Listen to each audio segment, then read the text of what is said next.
Patrick Wilmark. Bonjour. Vous êtes le fondateur de Brand Dialogue, qui est une jeune start-up active dans le marketing interactif, on peut appeler ça comme ça? Oui, le marketing participatif, oui, c'est ça. Oui. Donc vous êtes un ancien, je veux dire, du secteur de la publicité. Vous avez une longue carrière derrière vous chez diverses agences. Et il y a un constat que vous avez fait, c'est qu'aujourd'hui, le modèle du marketing traditionnel, en tout cas de la publicité, était peut-être à bout de souffle. Pourquoi? Je pense qu'il faut, enfin, pour le dire de manière très succincte, je pense qu'il faut arrêter de crier haut et fort à la masse des tas de choses sur la beauté de notre produit et de nos prix et de nos assortiments. Je pense qu'il faut commencer à écouter. Je pense qu'on se rend compte. On n'écoute pas? Je pense qu'on se rend compte qu'il y a quand même énormément d'échecs dans le lancement de nouveaux produits. Il y a de plus en plus de nouveaux produits, donc il y a une surenchère qui se fait au niveau des lancements de nouveaux produits. Je crois qu'il y en a 40 fois plus qu'en 1980, donc c'est quand même énorme. Produits différents. Oui, produits nouveaux. Donc. Cette surenchère n'est pas accompagnée de résultats, puisque selon l'industrie dans laquelle on est, les statistiques varient, mais c'est de 60 à 90% d'échecs dans l'année du lancement. Donc ça veut dire qu'en gros, je ne vais pas condamner tout le marketing, mais il y a quand même toute une industrie là, tous des gens qui s'occupent de ces lancements de nouveaux produits, qui font mal leur boulot. Mais quoi, il y a tout ce qui cloche, qu'on crée plus de déchets que de succès. Est-ce qu'ils le vendent mal ou bien ils conçoivent de mauvais produits?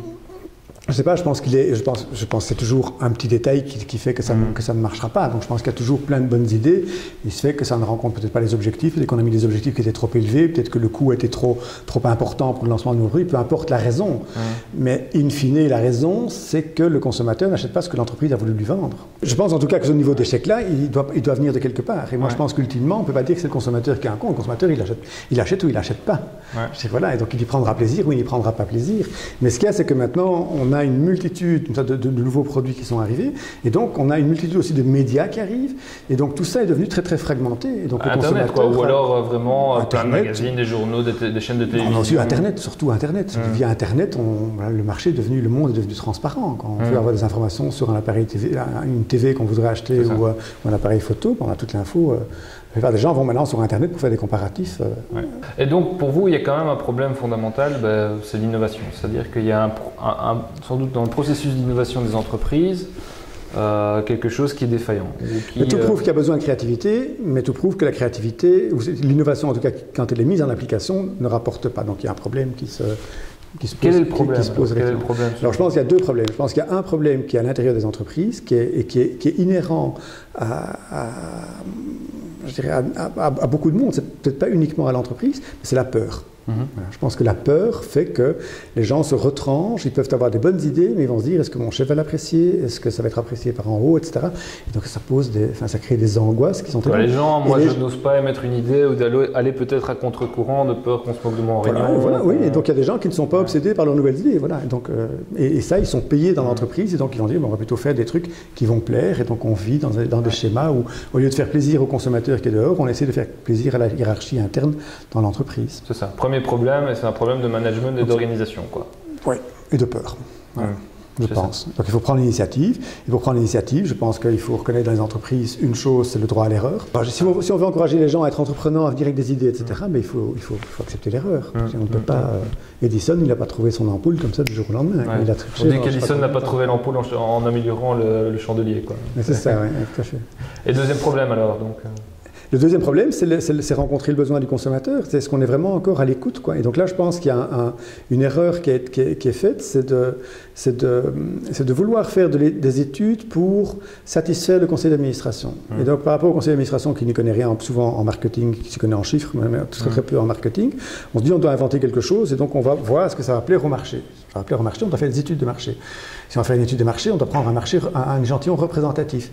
Et on prend un échantillon représentatif, et puis voilà. Donc je pense que le fait de prendre des échantillons représentatifs n'est peut-être pas la bonne solution.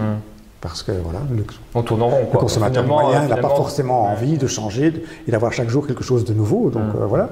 Et deuxièmement, quand on fait ces études de marché, on prend le consommateur hors contexte de consommation et on lui fait dire des choses qui conviennent bien dans un laboratoire de recherche, mais qui ne conviennent pas à la consommation de tous les jours. Donc Brand Dialogue, vous, c'est ça. C'est-à-dire que vous mettez en place une plateforme où, sur base du constat que vous évoquiez, les marques ont besoin d'écouter leurs clients, les consommateurs ont envie de s'exprimer et vous les faites quelque part se rencontrer à un moment donné.